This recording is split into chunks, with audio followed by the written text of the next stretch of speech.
آیا می دانستید که کابل همیشه پایتخت افغانستان نبوده است؟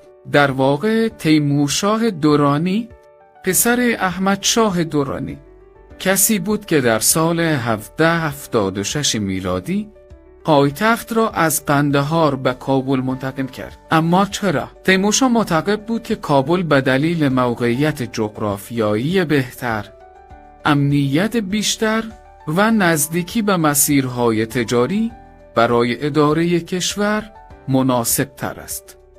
این تصمیم باعث شد که کابل به مرکز سیاسی و فرهنگی افغانستان تبدیل شود. به نظر شما اگر این تصمیم گرفته نمی‌شد، امروز قندهار در چه جایگاهی در افغانستان قرار داشت؟ دیدگاهتان را با ما به اشتراک بگذارید.